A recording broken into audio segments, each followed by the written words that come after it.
자, 하나님의 말씀 우리가 함께 봅니다. 하나님의 말씀은 요한복음 20장 19절에서 23절 말씀까지입니다. 요한복음 20장 19절에서 23절 말씀. 자, 교독하겠습니다. 이날 곧 안식 후 첫날 저녁 때에 제자들이 유대인들을 두려워하여 모인 곳에 문들을 닫았더니 예수께서 오사 가운데 서서 이르시되 너에게 평강이 있을지어다.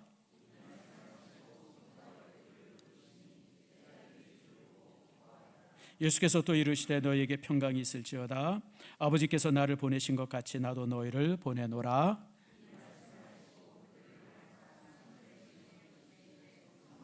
함께 읽습니다. 너희가 누구의 죄든지 사하면 사하여질 것이요 누구의 죄든지 그대로 두면 그대로 있으리라 하시니라. 아멘.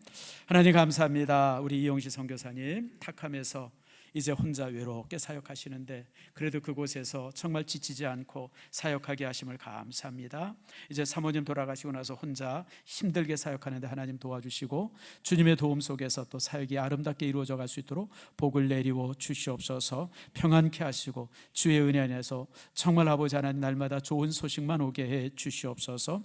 아버지 하나님 또한 감사드립니다. 우리 강시문 선교사 이제 이렇게 또 집을 잘 얻어서 이제 여학생 관, 또 이제 남학생 관을 만들고 또 이제 저녁마다 이렇게 모여서 몇 시간씩 제자 훈련합니다.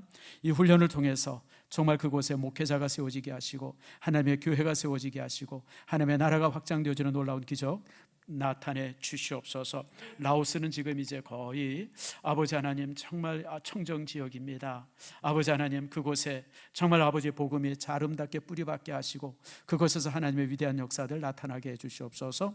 이 시간 우리가 이제 귀한 말씀을 함께 나눕니다. 말씀이 힘이 되게 하시고 말씀의 권세 안에서 우리가 아름답게 세워져 갈 수 있도록 복과 은총 내리워 주시옵소서. 감사드리고 예수님의 이름으로 기도드립니다. 아멘. 자, 우리 한번 옆사람과 인사합니다. 축복합니다. 사랑합니다. 또 우리 교회 구호, 이제 우리가 블레싱데이 구호입니다. 샬롬.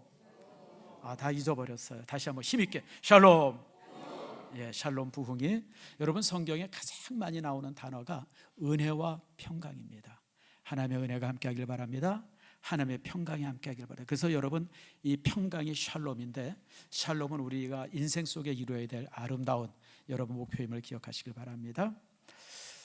자, 여러분 얼굴이 보니까 아주 밝은 분도 있지만 또 피곤한 분이 있어요. 자, 내가 한번 물어볼게요. 난 참 지금 되게 피곤하다. 한번 손 들어보세요. 별로 없는 것 같은데 우리 김장로님 손 든 거야 아니에요? 여러분 사실 제가 여러분 보면서 느끼는 게 또 나도 보면서 우리는 항상 피곤해요. 피로하죠. 뭐 특별히 무슨 일이 있어서 힘든 일이 있어서라기보다도 그냥 항상 피곤해요. 그래서 그 피로사회라고 하는 단어가 생겼습니다. 이 단어가 재미난 게요. 우리나라 독일 베를린 대학에서 이제 강의하시는 분인데 한병철이라고 하는 분이 있어요. 그분이 한 20년 전에 한 20년 조금 더 됐네요. 피로사회라고 하는 책을 한 권 썼습니다. 여러분 서점에 가서 한번 꼭 찾아서 읽어보세요. 이게 왜냐하면 비싸지 않아요. 한 7, 8천 원 하는 것 같고 책 두껍기도 얼마 안 하는데 100페이지 조금 넘습니다. 근데 이제 이분이 그 책을 쓰면서 피로사회라고 하는 단어를 쓰기 시작했고 그래서 그 단어가 유럽 전체에 확 퍼지기 시작했어요. 그래서 요번은 그 단어 하나를 가지고 나름대로 이제 그 독일 안에서 아주 그 훌륭한 학자로 이렇게 이제 자리매김하게 되어집니다. 피로사회. 이분의 얘기 아마 이제 여러분 그 책을 아마 이제 사서 읽어보시면 이제 여러분들이 알게 될 텐데 이분은 이제 현대인들은 이 사는 삶이 너무 피곤하다는 거예요. 왜냐하면 현대에 살고 있는 삶 자체가 경쟁의 사회고 서로 간에 막 다투는 사회이기 때문에 항상 사람들이 그 경쟁 속에서 피로하고 또 이제 우울하고 불안하고 이제 그렇게 되어진다라고 이제 그분이 이제 정의를 합니다. 예전에는 여러분 농한기, 농번기라는 말이 있어요. 우리가 이제 저 초등학교 다닐 때만 해도 농한기, 농번기가 있었어요. 농번기는 뭡니까? 농사 짓느라고 바쁠 때죠. 몇 월부터요? 언제부터 농번기가 시작이 돼요? 여러분들 다 소작인이었습니까? 어떻게 모릅니까? 여러분 한 3월만 되면 이제 그때부터 바빠지죠. 모내기 판 만들어야 되고, 이제 얼음 녹고 막 비 오기 시작하면 모판 만들고, 그리고 이제 모 심고, 그 다음에 이제 추수하고. 여러분 모를 심고 추수하면 딱 100일입니다. 100일. 3달 10일입니다. 그때까지 정신없이 바쁘죠. 그리고 이제 다 거둬들입니다. 그럼 이제 11월쯤 되어지죠. 그래서 11월, 12월, 1, 2, 3 한 3달 동안은 뭐죠? 한 4달, 5달은 농한기입니다. 그때는 이제 쉬는 시간이에요. 그러니까 옛날에는 일하는 시간이 있었고 쉬는 시간이 뚜렷이 있었어요. 근데 여러분 우리나라가 산업사회가 되어지면서 이게 이제 사라지기 시작합니다. 매 시간이 일하는 시간이고, 그리고 짬짬이 주어지는 이제 쉼의 시간들이 있죠. 여러분 그러니까 지금 사회가 얼마나 경쟁적입니까? 그리고 얼마나 서로 또 눈치 봐야 합니까? 내 옆에 있는 사람이, 솔직히 여러분 얘기하면 내 옆에 있는 사람은 동료가 아니라 누구죠? 솔직히 얘기하세요. 경쟁자예요, 경쟁자. 여러분 우리가 사무실 안에서 인정받으려면 내 옆에 사람보다 잘해야 되는 거예요. 그렇잖아요, 여러분들. 보이지 않지만 우리가 동료라고 한 사무실에서 막 서로 어울리고 얘기하고 재밌게 얘기하지만, 그러나 딱 책상에 앉으면 내 옆에 사람은 경쟁자가 되어지는 거예요. 매사 경쟁해야 되고 눈치 봐야 되고 싸워야 되고, 또 우리가 살면서 여러분들 또 승진의 문제가 또 얼마나 심각합니까?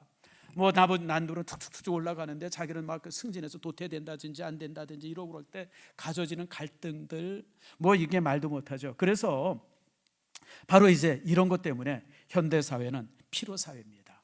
힘들죠. 불안이 가득하고. 그래서 우리가 항상 입에 피곤하다, 쉬고 싶다, 이걸 이제 입에 달고 살아요, 솔직하게. 근데 여러분 좀 어떻습니까? 여러분 쉬면 또 쉬워집니까? 나름대로 좀 쉬어보려고 이렇게 딱 그러면요, 쉬면 또 불안하죠. 왜 불안해요? 쉬면 도태되는 것 같고, 또 쉬면 뭐가 있어집니까? 또 잊혀지는 것 같고, 또 쉬면요, 쉬게 되면 또 궁핍해지잖아요, 여러분들. 여러분 쉬면 누가 뭐 생활할 돈을 주는 게 아니잖아요. 그러나 아무튼 쉬고 싶어도, 뭔가 이렇게 은퇴해서 쉬고 싶어도 이게 뭔가 움직이지 않으면 이게 또 생활의 문제 심각하니까 뭔가 또 움직여야 되고. 그래서 참 이게 참 지금 현대에 사는 사람들은 어떤 면에서 되게 불행해요. 나이가 들어도 쉴 수 있는 시간들이 없고, 또 뭔가 쉬어보려도 항상 나름대로 불안하고. 그게 이제 현대인의 삶의 모습이죠. 저도 이제 마찬가지입니다. 여러분 잘 아는 것처럼 제가 이제 항상 교회 자주 나오죠. 왜 교회 자주 나오는지 아세요? 우리 집사람이 월요일만 되면 저거 뭐라 그래요? 아니 여보 당신은 저기 월요일은 쉬는 날인데 왜 월요일은 또 9시에 또 교회 가냐고. 근데 왜냐하면 집에 있으면 불안해요. 저는 사실 교회가 제일 편해요. 이게 이제 좀 뭔가 좀 잘못된 거죠. 사실 저번 주일날 월요일날 제가 우리 집사람이랑 내 평생 처음 음식 먹으러 차 몰고 한번 나갔어요. 그 이제 제가 팁을 이렇게 보다 보니까, TV에 보니까 저 고려인 마을이라고 저쪽 인천 연수동에 그 이제 고려인들이 모여 사는 집성촌이 있더라고요. 한방마을이라고. 그게 TV에 나왔어요. 아마 여러분 보셨을 거예요. 그게 어떻게 나왔냐면 뭐 이렇게 뭐 이만기인가 누군가가 이렇게 뭐 거기 가서 이렇게 뭐 빵도 사 먹고 뭐 막 이런 거. 근데 그때 난 지금도 기억나는 게 우즈베키스탄에 가서 이게 난이라고 그러죠. 이만한 빵을 참 맛있게 먹었던 기억이 있어가지고, 여보 저기 한번 가보자고. 그래서 월요일 날 이제 우리 집사람이랑 같이 갔더니 우리 집사람이 나보고 그래, 여보 당신은 오늘 왜 이러냐고. 근데 내가 가만히 보니까 너무 부끄러운 게, 우리 집사람이랑 뭐 먹으러 처음 나가봤어요, 차 타고. 내가 우리 일산시즌교에서 31년을 목회하면서 여보 어디 뭐 맛있다는데 맛있는 거 먹으러 한번 가자, 이게 내가 보니까 처음 해봤더라고요. 그래서 내가 이게 참 잘못 살고 있구나. 쉬는 시간 하나도 제대로 이용하지 못하고 그러고 살아왔구나. 그래서 아무튼 거기 가서 뭐 이런 거 저런 거 먹어봤어요. 빵도 먹어봤는데 뜨뜻할 땐 되게 맛있는데 식을 땐 또 하나도 맛이 없더라고요. 아무튼 뭐 그 사람들 주식으로 먹는, 여러분 원래 주식은 맛이 없는 거예요. 그 사람들이 그 빵을 주식으로 먹거든요. 주식은 맛이 없는 겁니다. 주식이 맛있으면 안 되는 거예요. 우리나라 밥이 뭐 맛없잖아요. 항상 주식은 밋밋한 거예요. 그래서 이제 그랬던 기억이 납니다. 사실 이처럼 우리가 쉬어야 된다, 쉰다 뭐 이런 생각을 많이 하면서도 제대로 쉬지 못하고 또 쉬면 불안하고, 그게 이제 우리의 인생입니다. 그런 우리를 향해서 오늘 주님께서는 따라합시다. 평안하라. 평안의 명령을 주십니다. 사실 우리가 평안하기가 참 어렵죠. 뭐 질병도 있고 갈등도 있고 또 이런저런 어떤 그 이제 힘듦도 있고 이런 것 때문에 참 많이 힘들어 하는데, 오늘 하나님께서 우리를 향해서 평안하라고 말씀하십니다. 그래서 오늘 이 시간에 오늘 이 평안, 샬롬에 관한 부분들을 함께 나누고 여러분들과 이제 함께 은혜를 받으려고 합니다. 우리가 보통 샬롬, 평화 그러면 이런 생각을 종종 하죠.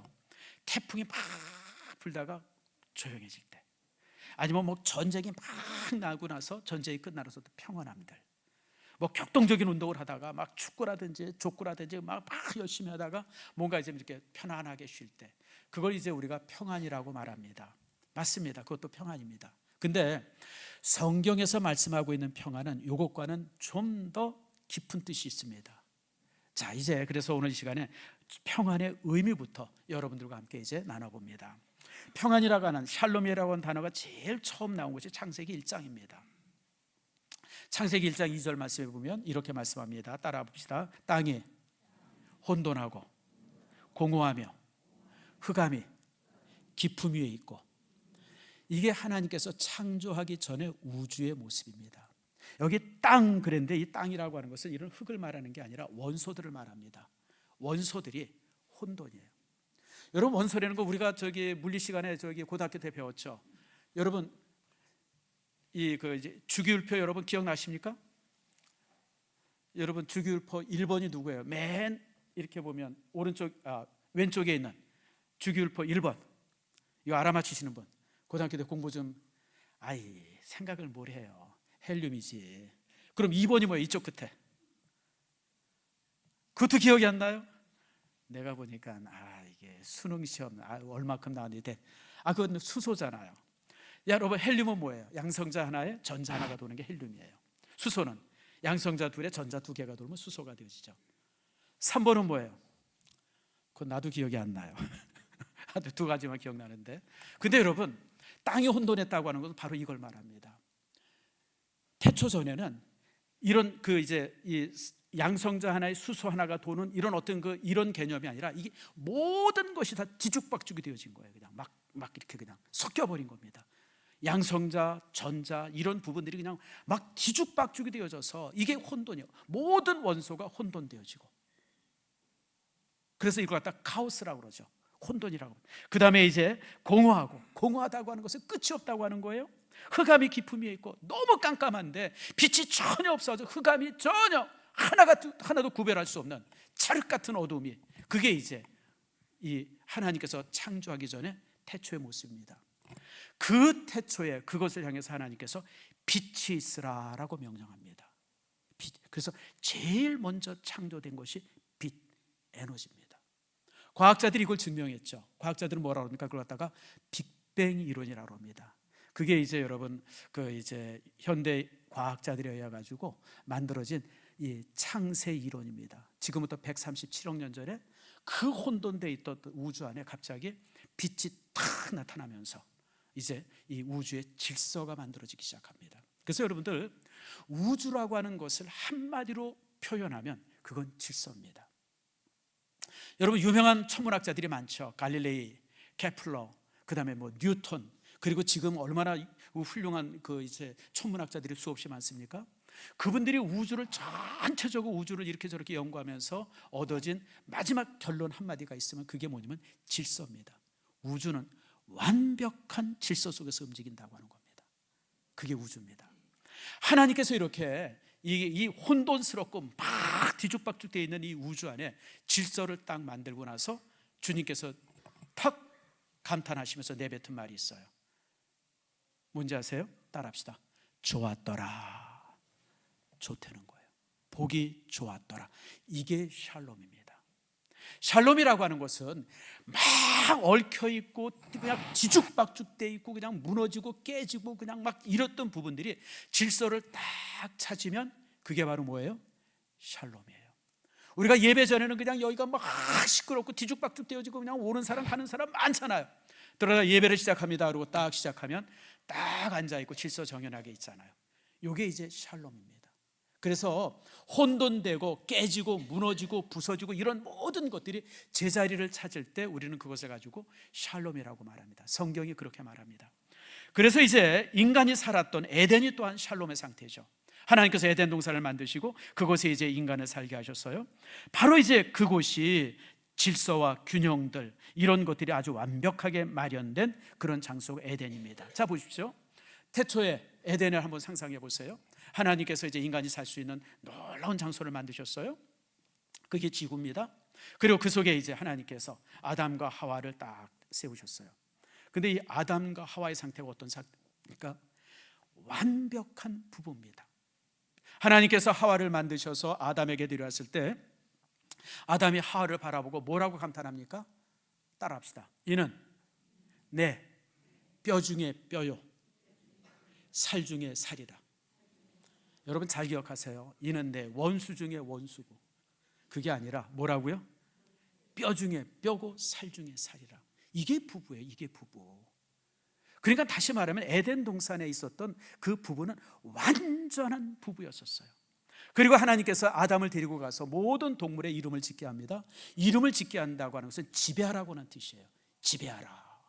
그래서 아담이 그 모든 동물들의 이름, 원래는 그 모든 동물의 이름을 누가 지어야 되냐면 하나님이 지으셔야 돼요. 왜냐하면 하나님이 창조자이기 때문에 모든 그 이름은 창조자가 지게 돼 있어요. 여러분, 우리나라에 전에 한번 제가 책을 보다가 재미난 걸 알았어요. 우리나라에 공룡 발자국이 많이 발견됩니다. 참 신기하죠. 공룡 뼈는 하나도 발견된 게 없어요. 근데 공룡의 발자국만 발견돼요. 발자국만. 그래가지고 이제 공룡 발자국인데 어디에 있죠? 공룡 발자국 보러 가셨던 분, 저 고흥 남쪽에 있죠. 저쪽 밑에 내려가면 전라남도 고흥 쪽인가 거기 어디 가면 해안에 보면 공룡 발바닥이라고 이 돌 위에 이렇게 초복초복 이렇게 있는 발자국 표시 있는 게 있어요. 보통 이제 거기에서 이제 새로운 종류의 발자국을 발견을 합니다. 그러면 새로운 종류의 공룡의 새로운 종류를 발견을 했어요. 발자국을 통해서 이거는 지금까지 나온 이 공룡들과 좀 다른 종류다. 그렇게 해서 그것을 발견하면 그 발견된 공룡의 이름을 누가 줘요? 발견자가 짓는 겁니다. 발견자가. 그래서 여러분들 공룡의 이름 중에 우리나라 저쪽 그 남쪽에 어떤 지명 이름이 들어가 있는 공룡이 있어요. 공룡의 이름 중에 그건 발견자가 짓는 거예요. 다시 말하면 누구의 이름을 짓는다고 하는 것은 내가 주인이라고 하는 뜻이에요. 그래서 에덴 동산은 아담이 이 온 이 생물들을 하나님께서 창세기 1장 27절에 뭐라 합니까? 모든 생물들을 다스리고 정복하라 그랬잖아요. 바로 이름을 짓는 것이 다스리고 정복하는. 그래서 여러분들 에덴 동산은 놀고 먹는 곳이 아니에요. 우리는 보통 낙원 그러면 그냥 낙원은 그냥 가만히 앉아가지고 그냥 뭐 아무것도 안 하고, 여러분 집에서 아무것도 안 하고 TV만 하루 종일 봐보세요. 재밌어요? 재미없어요? 하루 해본 사람은 있잖아요. 저도 한번 해봤어요. 여러분 예전에 우리 집사람 따라갔다가 얼굴 한번 이렇게 점 뺀다고 따라갔다가 이야, 그 다음날 보니까 이건 아주 흉측하더구만요. 뭐 프랑켄슈타인처럼. 그래가지고 꼼짝 않고 집에 있어봐서 하루 종일. 세상에 논 되는 게 그렇게 힘든 줄 몰랐어요. 여러분 에덴은 그런 곳이 아니에요. 에덴은 하나님께서 맡겨주신 우주를, 하나님께서 맡겨주신 자연을 다스리고 일해요. 하나님의 영광 속에서 함께하는 겁니다. 거기에는 목표가 있고 해야 할 사명이 있어요. 그런데 지금 우리가 있는 것처럼 갈등하거나 뭐 이렇게 힘들거나 뭐 그런 것이 아니죠. 그곳에는 하나님과 함께 영광스럽게 하는 바로 이제 그런 곳입니다. 그런 것이 있었어요.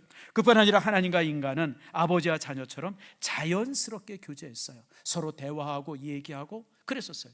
그런데 죄가 들어옴으로 인해서 이것이 완전히 깨어집니다. 이제 부부가 서로 원망하게 되어져요. 너 왜 선악을 하는 실과를 먹었냐? 그랬더니 아담이 뭐라 그래요? 하나님, 내가 먹고 싶어서 먹이 아니라 하나님께 주신 저 여자가 시켜가지고 저 여자 때문에 서로 원망하는 사람이 되었어요.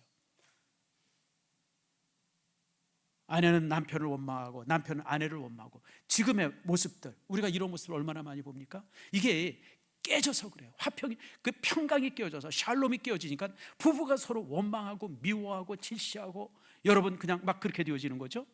뿐만 아니라 땅은 어떻습니까? 땅은 인간들을 향해서 가시덤불을 내고 엉겅퀴를 내고, 여러분 이제 땅이 인간에게 고통스러운 장소가 되어졌어요. 모든 동물과 자연과 인간은 서로 갈등하는 존재가 되어졌습니다. 하나님과 인간은 원수가 되어져서 이제 하나님이 내려오시면 아담이 나무 사이에 피해서 숨는 그런 모습이 되어졌습니다. 여러분, 지금 우리 사회를 바라볼 때 수없이 많은 갈등들, 이런 모든 것들이 바로 이 죄 때문에 오는 거예요. 저는 참 요즘에 이제 전쟁을 이렇게 바라보면서, 여러분 지금 인류가 얼마나 발달된 문화 속에서 삽니까? 너는 이렇게 인류가 문화가 발달되고 지능이 발달되고 지성이 발달되면 세상은 낙원이 될 줄 알았어요. 시대가 점점 좋아지면 낙원이 될 줄 알았습니다. 우리가 대부분 그런 생각을 갖잖아요. 과학이 발달되고 좋은 물건이 많이 생겨지고 막 이러면 사는 게 정말 편하리라고 생각하는데, 가면 갈수록 더 인간들이 악해지고 추해지고 이렇게 그런 모습 보죠. 여러분 지금 그 우크라이나에서 있는 전쟁을 보세요. 하루에 1,000명이 죽거나 다친답니다. 매일마다 러시아 군인들, 우크라이나 군인들이 하루에 1,000명이, 거의 1,000명, 평균적으로 1,000명이 다치거나 죽거나. 여러분 이게 상상이, 지금이 어느 시대인데, 어느 시대인데 청년들을 그런 이 불구덩이도 집어넣어요. 여러분 이해가 안 가죠? 여러분 지금 이스라엘에서 있었던 사건도 보세요. 작년 이맘때쯤이죠. 하마스가 갑자기 튀어나와가지고 거기서 이제 축제를 즐기고 이러던 이스라엘 사람들을 그냥 여러분 얼마를 죽여 1,000여 명을 죽이고 거의 200여 명을 포로로 붙잡혀갖고, 지금 그래서 이스라엘이 그것을 보복한다 그래가지고 지금 막 폭격을 해가지고 수십만 명이 죽었어요, 여러분들. 그런데도 전쟁이 끝날 기미가 없어요. 이게 얼마나 심각해요. 이게 왜 이럽니까? 이번에 보면 미국 같은 사회, 여러분 그 선거 끝나고 나서 우리가 보면서 참, 야 이게 어떻게 이런 일이 있을까, 그런 생각을 많이 했잖아요. 그중에 특별히 저거 희한한 게 뭐냐면, 일론 머스크라는 사람이 옛날에 트럼프랑 굉장히 사이가 안 좋았어요. 서로 막 비판하고 막 그러던 사이인데, 보니까 일론 머스크라는 사람이 그냥 2천만 불을 선거 비용으로 줬대죠. 2천만 불이면 얼마예요? 3천억이요? 세상에 미쳤지. 선거 자금을 어떻게 3천, 더 될 것 같은데. 아무튼 그렇게 선거 자금을 줘가지고 지금 일론 머스크가 그냥 지금 난리가 났어요. 근데 여러분 왜 그렇게 됐는지 아세요? 머스크의 아들이 하나 있었어요. 아들이 있는데 이 아들놈이 자기 여자라고 성전환 수술을 받는 거라고, 그러니까 아버지가 말렸겠죠. 그런데 성전환 수술비를 누가 줬겠어요? 정부가 대줬어요. 그래서 얘가 성전환 수술을 받았어요, 여자로. 그리고 아버지랑 완전히 절교해가지고 이 성도 버려버렸어요. 머스크가 아니고 딴 성을 가지고 살아요. 그러니까 일론 머스크가 가만히 바라보니까 이게 그 PC 운동한다는 사람들, 이런 사람들이 미국을 망치고 자기 가정을 망쳐버린 거예요. 아들 하나가 있는데 그 아들놈이 성전환을 하는데 그것을 정부가 돈을 줘가지고 성전환하고, 이게 도대체 나라가 그냥 완전히 쑥밭이 돼버린 거예요. 그래서 거기서 일론 머스크가 확 돌아버린 겁니다. 저 사람들이 나라를 망치는구나. 그래가지고 사실 서로 별로 사이가 안 좋았는데 트럼프 편에 들어가지고 거기 엄청난 돈을 이 선거 자금으로 줬고, 그것 때문에 이제 이렇게 승리를 얻고 지금 그러고 있더라고요. 여러분 미국이라는 사회가 어떤 사회? 가장 합리적인 사회라고 생각하잖아요, 우리가. 가장 모든 문명과 문화가 집중되어 있는 곳이 미국이라고 생각하고, 거기가, 근데 여러분 지금 미국이라는 나라가요, 성전환 수술한다면 국가가 수술비를 준대요, 여러분들. 여러분 이게 나라예요, 이게? 우리가 아까 우리 장로님 기도하신 것처럼, 여러분 그 보편적 이 차별금지법 작성되면요, 이제 확실되면 우리나라도 똑같습니다. 성전환 수술한다면 국가가 돈 줍니다. 국가 망칩니다. 여러분 이게 왜 그래요? 이게 죄 때문에 그런 거예요. 심각한 죄의 문제가 이렇게 우리의 삶들을 이제 이렇게 무너뜨려 버린 것이죠. 그래서 이런 세상을 향해서 오늘 주님께서 우리를 향해서 샬롬을 말씀한 겁니다. 샬롬은 단순히 평화가 아니라 모든 이렇게 흩어지고 깨진 질서가 회복되어지는 것이 샬롬이 되어지는 거예요.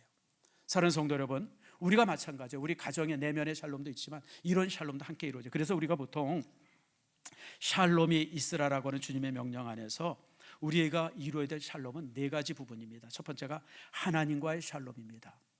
우리가 하나님과 화평을 이루어야 합니다. 예전에는 여러분 지금 우리가 기도할 때 하나님 이러면서 하나님과 정말 아버지와 자녀의 관계로 기도하지만요, 예수님이 오시기 전에는 그렇게 기도 못했습니다. 하나님은 엄격한 심판자입니다. 성도들이 하나님 앞에 스스로 기도하지 못했고 제사장을 통해서만 기도했고, 어디 성도들이 감히 이런 식으로 지금 구약의 성전으로 말하면 여기가 지금 이제 성소인데 성소 안에 평신도들이 어딜 감히 여길 들어와요. 그런데 예수님께서 그런 모든 것을 철폐하고 이제 우리와 하나님의 관계는 아버지와 아들의 관계라고 새롭게 정하십니다. 샬롬은 내가 하나님과 화평한 게 첫 번째예요. 두 번째 샬롬의 평화는요, 내 내면의 평화입니다. 여러분, 사실 내면의 평화가 이게 얼마나 쉽지 않습니까? 그런데 하나님께서는, 예수님께서 주시는 평화는 내면의 평화를 이루게 하십니다. 여러분, 사실 제자들이 그랬죠. 여러분, 제자들이 예수님이 붙잡혀 가실 때 제자들이 다 도망쳤어요. 도망칠 뿐 아니라 예수님이 십자가에 못 박힐 때요, 여러분, 베드로는 3번씩 저주하면서 예수님을 부인했어요. 거기 저주했다고 하는 말은 욕했다고 하는 거예요. 큰 욕을 하면서 예수님을 부인한 겁니다. 두려워서, 무서워서, 자기도 붙잡혀 갈까 봐. 그리고 오늘 본문에 있는 말씀처럼 문을 꽉 닫아두고 숨어 있었던 이유는 자기들도 체포당할까 봐. 그러던 베드로가 여러분들 그 사형 언도를 내렸던 법정에 체포돼 가죠. 그럴 때 베드로가 뭐라고 그럽니까? 그 이제 사내들인 공회의원들, 다시 말해 국회의원들이 그냥 막 지적하고 야단치고 그냥 막 참아. 지금 여러분 국정감사하잖아요. 여러분 국정감사하는데 국회의원들이 얼마나 기고만장해요. 그냥 내가 이렇게 뉴스를 보다 보면 과관이에요, 과관. 여러분, 우리 국민들의 종이라고 뽑아놓은 사람들인데 이게 이제는 국민들의 그냥 그냥 상전으로 군림을 해가지고 그냥 거기 나온 사람들한테 그냥 아무튼. 그래서 내가 이렇게 보면서 이게 도대체 어떻게 거꾸로 됐네. 근데 여러분 똑같아요. 옛날에도 그랬어요. 권력 가진 사람들이 베드로와 요한을 잡아다가 그냥 초달을 해요. 그냥 양만 공갈을 치고 그냥 위협하고 죽이겠다고. 그때 베드로가 덜컥 일어나서 뭐라 그러는지 아세요? 여러분, 내가 하나님의 말씀을 듣는 것이 옳은지 아니면 당신 같은 사람들의 말을 듣는 것이 옳은지 판단하십시오. 이 말 앞에 국회의원들이, 거기 있는 산헤드린 위원들이 그냥 깜짝 놀랐어요. 서슬이 시퍼러든 사람들이 그 말 앞에 그냥. 여러분, 베드로가 그렇게 변했어요. 혹시 붙들려고 할까봐 당신도 저기 갈릴리 사람 아니야 그랬을 때 그냥 예수님을 저주하면서 부인했던 베드로가, 여러분 그것뿐만입니까? 저가 성전에 기도하러 올라올 때에 안진뱅이가 있었는데 안진뱅이를 향해서 뭐라 그럽니까? 그를 바라보고 나서 여러분 그 안진뱅이를 향해서 베드로가 뭐래요? 내가 은과 금은 없을지라도 내게 있는 것을 내게 주노니 나사렛 예수 그리스도의 이름으로 일어나라. 어떻게 됐어요? 그 안진뱅이가 벌떡 일어섰어요. 여러분, 새로운 사람이 되어집니다. 샬롬이 이렇게 무섭습니다. 하나님께 주신 샬롬을 갖게 되어지면 이렇게 놀라운 권세와 힘을 얻게 되죠. 이게 바로 이제 내면의 평강입니다. 여러분, 그것만 주어집니까? 이웃과의 평강이 주어지죠. 이웃과의 갈등이 사라집니다. 여러분, 아까도 말씀드린 것처럼 내 주변에 있는 모든 사람들은 경쟁자죠. 싸우는 사람들이죠. 그러나 여러분, 성령이 샬롬이 함께 되어지면 이제 그들이 경쟁자로 보이지 않습니다. 사랑의 대상으로 보이고 용서의 대상으로 보입니다. 새로워진 인격이 되어서 새로운 관계가 만들어지는 거예요. 여러분, 살다 보면 별몇 사람들 다 있잖아요. 여러분, 내 옆에 있는 사람이 내 마음에 드는 사람들이 그렇게 많지 않잖아요. 여러분들 솔직히 얘기해 보세요. 옛날에는 그런 사람들이 다 싫었어요. 그냥 말도 섞기도 싫고 쳐다보기도 싫고. 근데 여러분, 이제 성령이 함께하면 그들 모두가 내 사랑의 대상이 되어집니다. 여러분, 이게 얼마나 아름다운 모습이에요. 그리고 영원한 평화가 주어지죠. 여러분, 말씀 한 절 볼까요? 자, 계시록 21장 1절입니다. 같이 한번 읽겠습니다. 시작. 내가 새 하늘과 새 땅을 보니 처음 하늘과 처음 땅은 없어졌고 바다도 다시 있지 않더라. 계시록 21장과 22장은 주님께서 재림하고 나서 만들어지는 새로운 세계를 말씀하고 있습니다. 여러분, 그 세계가 우리에게 약속이 되어집니다. 새 하늘과 새 땅, 그것이 우리에게 약속이 되어집니다. 불교인들은 이런 이제 극락세계, 불교인들은 극락세계라고 그러죠. 우린 천국이라고 그러는데 그들은 이런 것은 수도를 하면 이루어진다고 말해요. 수도하면 앉아가지고 좌선하고 수도하고 그러면 사실 여러분, 그들 참 얼마나 폼나요. 제가 고등학교 때나 이럴 때 불교인들이 탁 앉아가지고 하안고 동안고 그런 거 한다고 그러죠. 한 3달씩 탁 앉아가지고 이렇게 수도하고 또 이제 조계 특별히 이제 이 선종들이 이제 그런 일 많이 하지 않습니까? 그런 거 사진으로 이렇게 보고 그러면 야 멋있다. 그래가지고 템플스테이라 그래가지고 그런 거 경험한다고 우리나라에 지금 꽤 많은 사람들이 그 경험하기 위해서 절에 들어가요. 자, 한번 물어봅시다. 명상하면 내 속에 있는 그런 어떤 욕심이나 이런 것들이 사라집니까? 여러분 안 해봐서 잘 모르죠. 깊이 묵상하면 내 내면을 깊이 보면 사라질까요? 안 사라져요, 여러분들. 그게 사라지는 게 아니에요.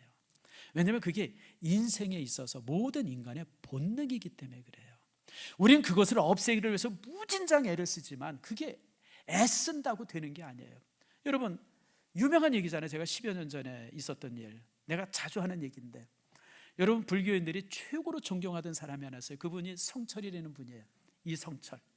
여러분 너무 잘 알죠. 열반송이라 그래서 불교의 고승들이 죽으면 죽기 전에 남기는 말이 있어요. 그걸 갖다 열반송이라고 합니다. 그래서 그것이 굉장히 중요합니다, 불교인들에게는. 근데 이제 이성철 그분이 이제 돌아가시게 됐어. 바로 이제 숨이 넘어가게 됐어요. 그래서 많은 제자들이 이제 그 주변에 딱 마지막 숨 넘어갈 때 하는 열반송을 기대했습니다. 근데 그분이 숨 넘어가기 전에 뭘 하는지 아세요? 멋있는 말을 할 줄 알고 딱 기대하고 있었는데 그분이 이랬어요. 너무 잘 알죠. 내 죄가 저 수미산보다 더 많다. 그러고 죽었어요. 그리고 숨이 끊어졌어요. 불교인들이 난리가 났어요, 여러분들. 아니 여러분 최고의 고승인데, 최고의 고승이라고 모든 사람들이 우러러보는데, 여러분 이 사람이 어느 정도냐면 자기를 누군가가 만나려면 1000배를 해야 만나준다고 그랬던 사람이에요. 매일 누더기 같은 옷만 입고 다니고 1000번 이 부처에다 절해야 만나줄 정도로 뭐 그런 대단한 사람인데 죽을 때 그러고 죽었어요. 그러니까 불교인들이 난리가 났어요. 도대체 이게 뭔 소리냐. 그게 진실이에요, 여러분들. 저가 와불정진이라 그래서 눕지 않고 다 가부좌를 치고 그냥 뭐 6년씩 7년씩 그냥 그렇게 수도하고 면박 수도하고 수많은 제자들을 거느리고 막 그랬지만 결국 마지막에 저가 남긴 말이 내 죄가 저 에베레스트 산보다 더 많더라. 그러고 죽은 거예요. 인간은 그 누구도 그 속에 있는 죄를 깨끗하게 도려낼 수가 없어요. 그게 인간입니다. 종종 보게 되어지면 이제 그 훌륭하다고 하는 사람들의 그런 어떤 그 이제 죄들이 종종 발견이 되어지고 그래요. 그래서 우리가 실망을 많이 하고 그럴 때가 많죠. 여러분 그런 일이 얼마나 많습니까? 제가 예를 들어 볼까요? 20세기 최고의 성자라고 불렸던 사람이 있어요. 누구죠? 인도의 간디. 근데 여러분 그분의 가정생활이 엉망이고 여러분 모르시죠? 그분이 또 소아성애자였었어요. 이게 얼마나 큰 충격이에요. 아니 도대체 20세기 최고의 성자라고 불렸던 사람이 어떻게 이렇게 추악한 면이 있을까? 따라합시다. 그게 인간이다. 그게 인간이에요, 여러분들. 저는 그래서 그전에는 이런 일들 보고 그러면 그냥 막 흥분하고 막 그냥 막 그랬는데 이제 나이가 드니까요. 그래, 그도 인간이지. 아, 그가 그런 약점이 있었구나. 여러분 마틴 루터 킹 박사 같은 분, 여러분 미국의 흑인 해방을 위해서 얼마나 애썼던 사람입니까? 지금 미국은요, 미국의 국경일 중에 하나가 마틴 루터 킹 박사의 생일이 국경일입니다.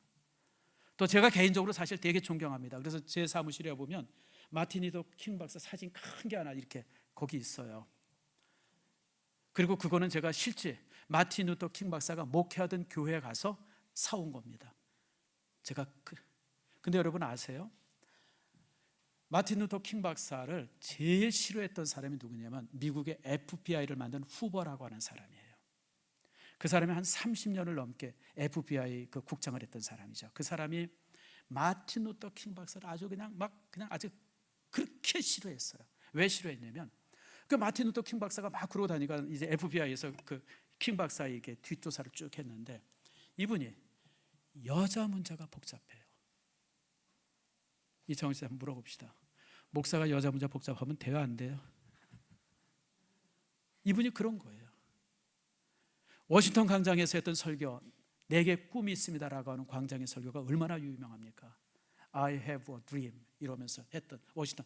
근데 그날 그 전날 잠도 다른 여자랑 잤어요. 자기 아내가 아니라 호텔에서.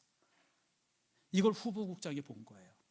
그러니까 목사로 여기지도 않았고 사람으로 여기지도 않았어요. 후보국장이. 여러분, 이게 얼마나 큰 충격이에요. 나는 사실 그런 글들을 읽으면서 그냥 너무너무 충격이 됐어요. 아니 도대체 왜 이럴까? 아니 어떻게 이런 게. 근데 여러분, 실망하지 마세요. 그게 인간이에요. 인간은요, 스스로 자기가 자기를 정화할 수 있는 능력이 단 요만큼도 없어요.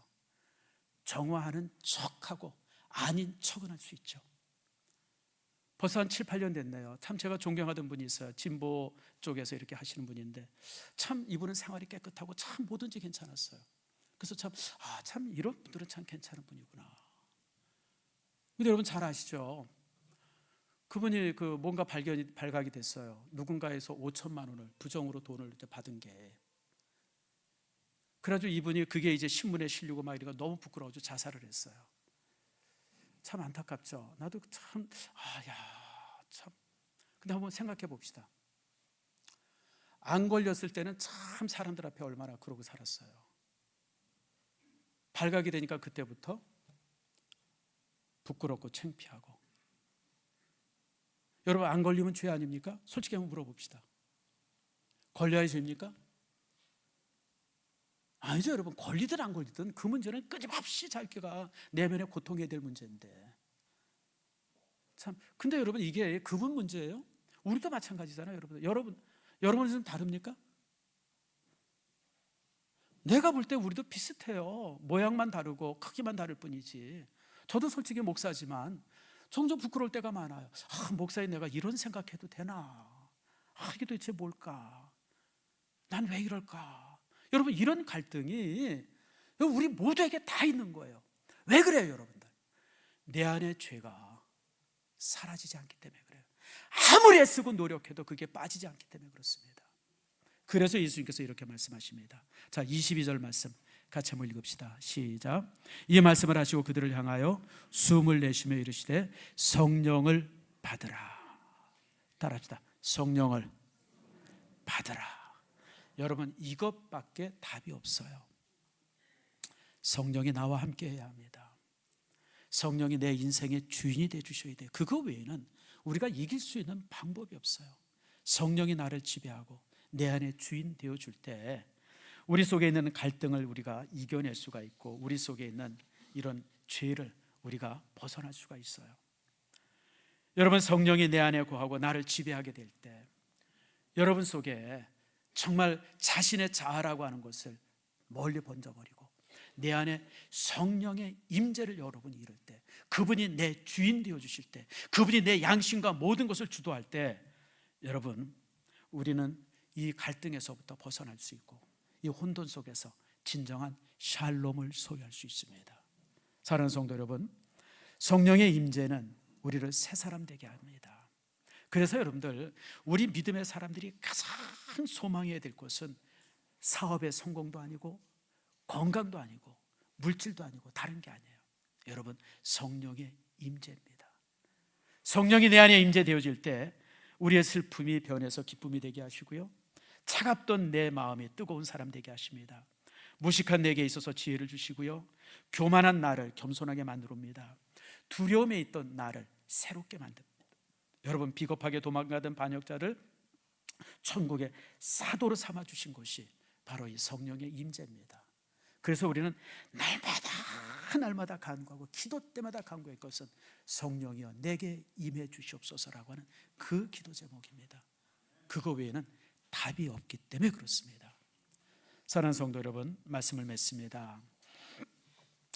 우리가 신앙인처럼 살아가고 신앙인답게 살아간다고 하는 것이 참 쉽지 않습니다. 그렇죠, 여러분들. 우리 모두의 평생의 갈등이고 고민이죠. 내 답은 하나입니다. 오늘 주님께서 여기 본문에 가면 숨을 후 하고 불어넣으시면서 성령을 받으라 그랬어요. 이 장면을 볼 때 무엇이 생각이 나죠? 창세기 1장이 생각나지 않습니까? 하나님께서 인간을 흙으로 만드시고 그 코에 무엇을? 생기를 불어넣으시니까 뭐가 됐어요? 생명이 된지라.